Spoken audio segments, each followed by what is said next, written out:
1,000,000% you should tackle that instead of affirmative action. That's precisely what the Supreme Court is trying to enforce here. It's not like Twitch chat is all fucking nerds that excel in school either. Let's be real. For more than 50 years, colleges have taken different approaches towards admissions to make their campuses more diverse. Considering an applicant's race, generally called affirmative action, has long been standard at universities from UPenn to Harvard, but not anymore. The Supreme Court has ruled that no college in the US can consider an applicant's race in admissions. 9 states have already banned this practice. California did almost 25 years ago. Just enough time for a detailed study on its consequences. Once you have the data set in hand, there's an awful lot you can learn, honestly, pretty quickly, right? Basically what I'm doing is just differences in means. What happened to the kids after 98? What happened to the kids before 98? Just those comparisons tell you an awful lot about not just what happened in California, but I think what we can expect to happen across the country. Here's how affirmative action changed college admissions and what the future of higher education might look like without it. Before affirmative action, selecting which of these student applicants would be accepted was fairly simple. Most colleges would essentially filter students. They'd set factors like a minimum GPA or a minimum test score, and voila, there's your pool of accepted students. Obviously, the more selective the school, the higher those standards were. But a big part of both test scores and grades are pre-18 educational investment and, honestly, non-educational investment. The degree to which you had a stable household, the degree to which you had some notion. There are some criticisms about affirmative action that ignores class. Is that true? I think affirmative action is a separate thing. The real thing that ignores class is legacy admissions. If you want to tackle classism in these institutions, then 1,000,000% you should tackle that instead of affirmative action. That is a significantly larger factor and significantly more problematic than affirmative action. Make no mistake. Okay, I've told you this already. Like, affirmative action is not necessarily a decent solution to any of the racial issues that persist in society. Not the Band-Aid, which is why it was allowed to exist. Because it's not like they were down to offer serious economic restitution in the form of reparations, for example. Legacy admissions don't ignore class. They are all about class. Yes, I'm saying legacy admissions are classist. Notion of being able to focus on your work. The better a high school you go to, the better the test score you get. The better sort of access to resources outside of high school, like tutoring or other services, that you had access to before 18, the better you test. It's clear if you break down SAT scores by the background of the student. Students from higher income households score higher. Same if you look at who grew up in a household with a parent with a graduate degree versus no degree. That also reflects in race, with Black and Hispanic students scoring lower than white and Asian students.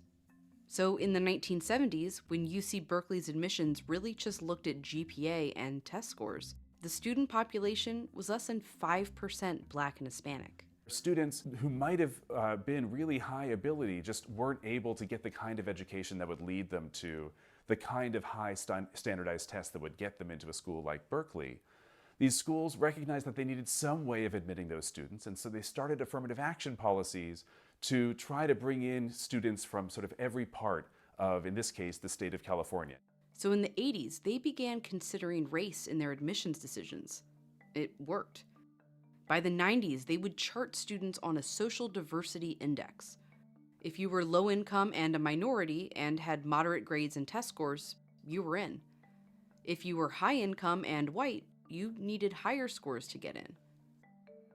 Some colleges, like the UC Davis School of Medicine, used quotas, utilizing a similar filtering system, but a few spots would be reserved for minority applicants.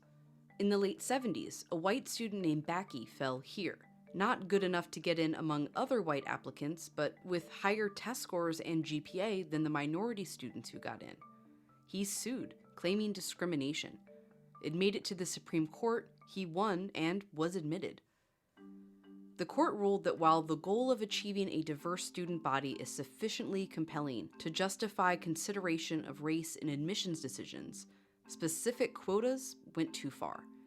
More than 24 Supreme Court cases have followed, including the landmark Grutter v. Bollinger in 2003, which upheld that race could be considered as part of a highly individualized, holistic review of each applicant's file. That's essentially how affirmative action has worked the last 20 years. Instead of just filtering a pool of applicants, most colleges look at each person individually. Like Harvard will look at SAT and GPA, but also things like extracurricular activities, essays, awards, life experiences, recommendations, leadership, and yes, race. But this is exactly what the Supreme Court has now struck down. In 2 separate cases against Harvard and the University of North Carolina, plaintiffs argued this holistic approach was just a cover for discrimination against white and Asian students. The Supreme Court agreed, ruling that eliminating racial discrimination means eliminating all of it. The student must be treated based on his or her experiences as an individual, not on the basis of race. Many universities have for too long done just the opposite, which means in this holistic review, race can no longer be considered. To the degree that these universities want to maintain their current level of racial diversity, California has shown that that is infeasible, at least given the policies that California has tried to implement. In the 90s, Californians voted for Proposition 209, which banned public universities from considering race. Zach Bleemer conducted a massive study in California, following students that applied before and after Prop 209, looking at where they eventually enrolled, graduated, and then at their wage statements. So you can see, so long as they stay in the state of California, where they work and how much they earn all the way through 2020, 25 years almost after the affirmative action ban was implemented. What he found was that Black and Hispanic enrollments at more selective schools, like Berkeley, dramatically fell when they couldn't include race in their admissions process. Moderately selective schools had almost no change, but enrollment at less selective schools actually rose. Because most Black and Hispanic students didn't not go to college, they just went to less esteemed ones. You got this cascade effect of Black and Hispanic students on average enrolling at a university that's just a little bit less selective than the universities they used to have access to. Kids who used to go to Berkeley are now going to UC Davis. Kids who used to go to UC Davis are now going to UC Santa Cruz. What happened is pretty substantial negative ramifications for these students. They became less likely to earn STEM degrees, less likely to go to graduate school. Those with the lowest GPA and test scores became less likely to even graduate. And overall, Black and Hispanic students earned less in their careers than those admitted before Prop 209. One thing we've learned from affirmative action bans is that the kids who are admitted to more selective universities as a result of race-based affirmative action tend to receive greater value from those institutions in terms of the degree to which those institutions lead them to more successful jobs or more success generally in the labor market than the white or Asian students who tend to take their places after the end of affirmative action programs. Bleemer has also studied the effects of what's called race-neutral admissions policies, which can include outreach and income-based admissions, as has Georgetown University. They both found the same result. It seems like all of these race-neutral alternatives that universities can implement have a tendency toward increasing the diversity of campuses, but they don't get you anywhere close to the level of racial diversity that's provided by race-based affirmative action. Harvard said if it were to not include race in their holistic review, Black and Hispanic enrollment will decline by almost half. Berkeley, even though it has made strides since Prop 209 to enroll more Hispanic students, the Black student population is still below where it was when it could consider race in admissions. I think we'll see declines in Black and Hispanic enrollment, potentially in some cases quite severe declines in the next couple of years. And as a result, you're going to have this sort of downward shift, Black and Hispanic students enrolling at less selective schools than they had access to previously. There's no clear silver bullet for such universities just to maintain diversity as it is right now. Fucking schools are paid. Why do they have to obey this ruling? Private, you mean? Okay. The ruling in and of itself is addressing a problem that does not exist. Do you understand? Limiting schools to certain criteria and what you should look at is really fucking stupid. But you can't really do that. So what you try to do basically is claim that like schools have racial quotas and they are abiding by said racial quotas by, not allowing certain races of certain people from certain backgrounds to come into the school and instead opening the doors to others. When schools, time and time again, have said, we have a holistic approach to admissions. We have a holistic approach to admissions. We are looking at your background, including your race, as a part of these holistic approaches to admissions. Okay?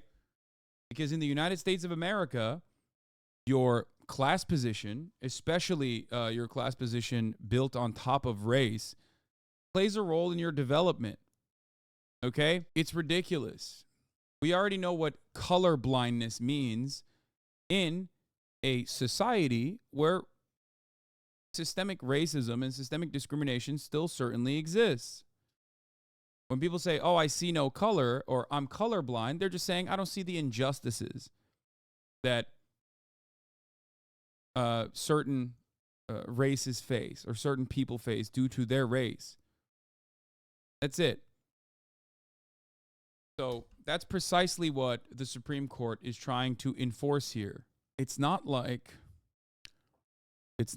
people going to turn around and change the K through 12 education, especially in public institutions, or the funding mechanism for K through 12 in public schools, where the overwhelming majority of black and brown children attend. Okay?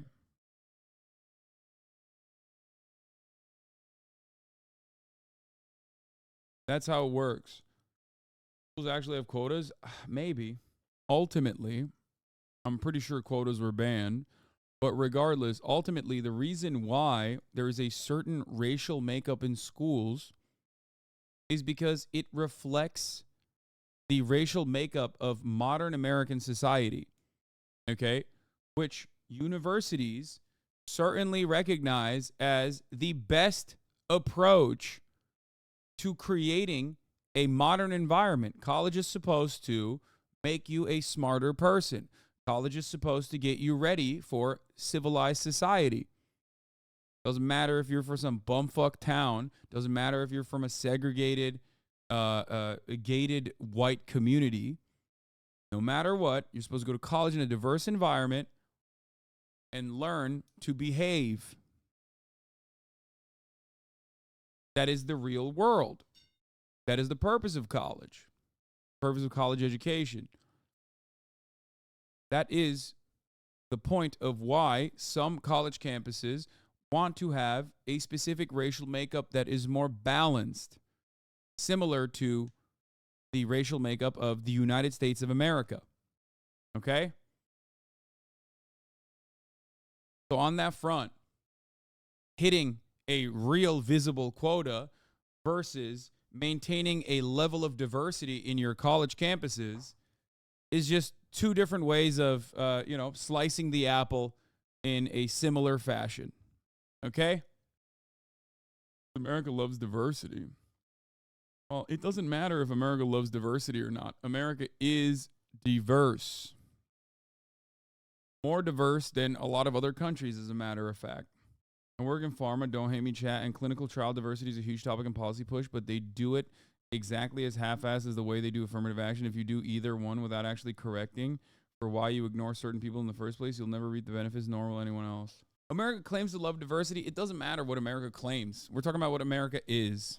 So you disagree with Mehdi Hasan on the quota versus diversity level distinction?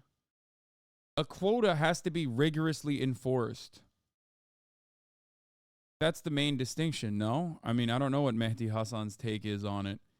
But my take on it is that a quota is supposed to be like, we need 10 black people. Whereas, and it wasn't Mehdi Hasan. I think you're talking about Hasan Minhaj. Whereas a need for diversity is like, we want to make sure that the makeup of our student body accurately reflects society.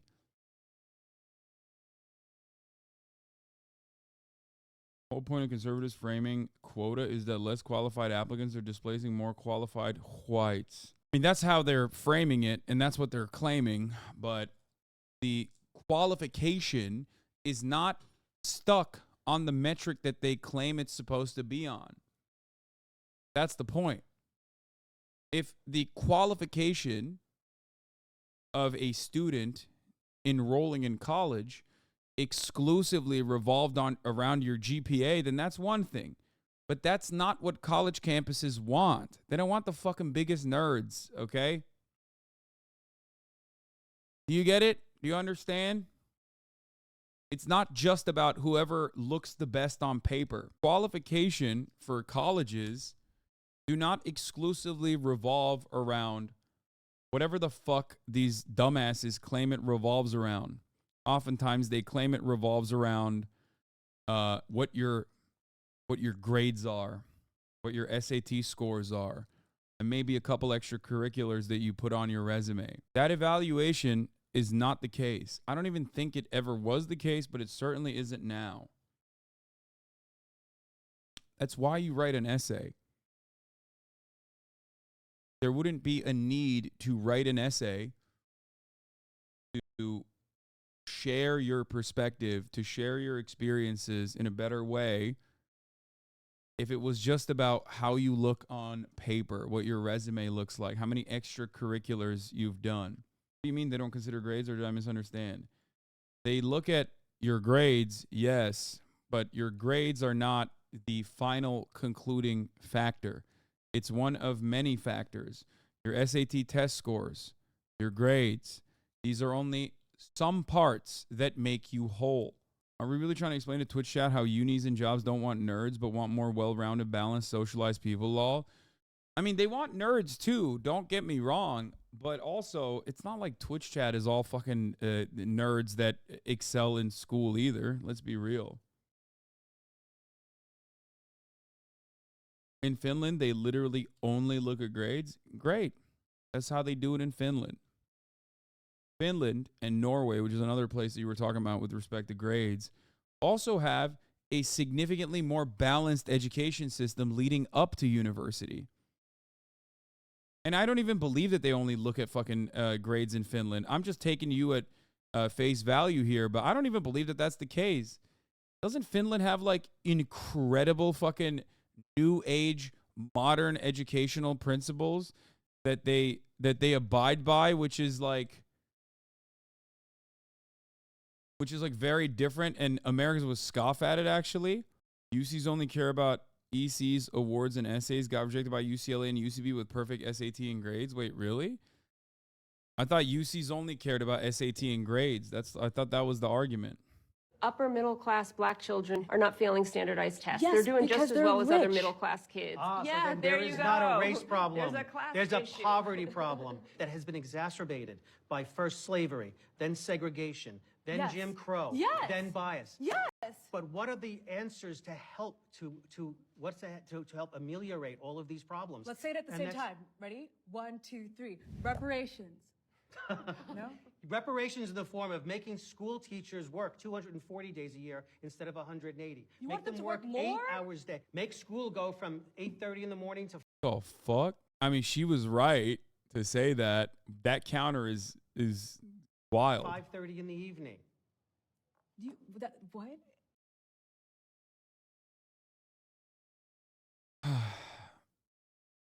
This is absolutely correct. You cannot dismantle the legacy of racism without addressing race. That's it. Racial violence oftentimes manifests in the form of class violence. That is the reality. Black people are in the position that they're in because they've been relegated to the underclass, a permanent underclass, a permanent position. They've been systematically discriminated against. But ultimately, this was done on the basis of race for a very long time, a lot longer than America has.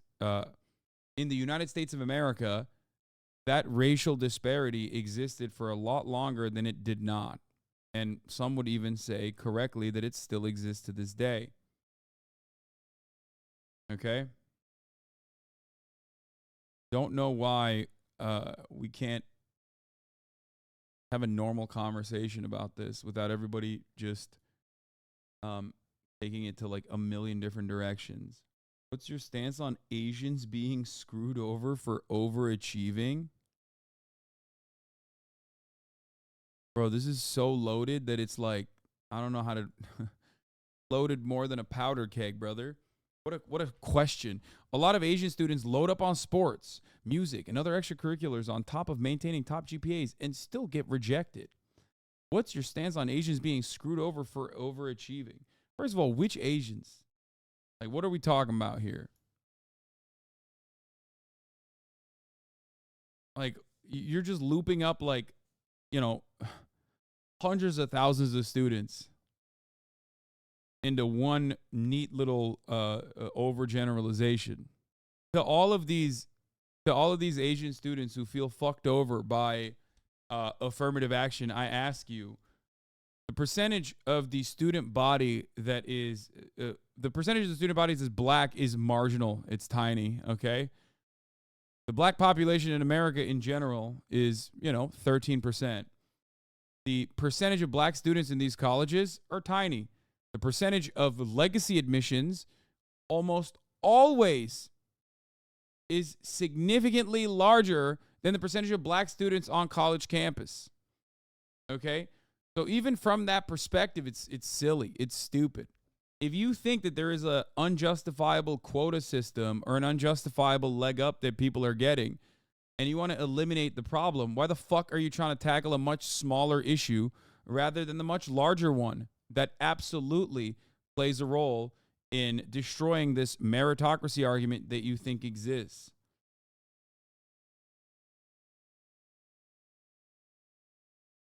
What are legacy admissions? I am not American. Legacy admissions are a process when you have an alumni or a teacher or someone working for the college, and then their children get into the college, even though their scores are oftentimes much lower than what would have to get. Anti-black sentiment is so ingrained into Asian and South Asian communities based on affirmative action. I've heard this shit my whole life from my family and friends. Yeah, I mean, it's the white man finding a really good way to, instill white supremacist values in every other subsect of the population, while simultaneously also harming said marginalized communities as well. Yet another fucking way of doing it.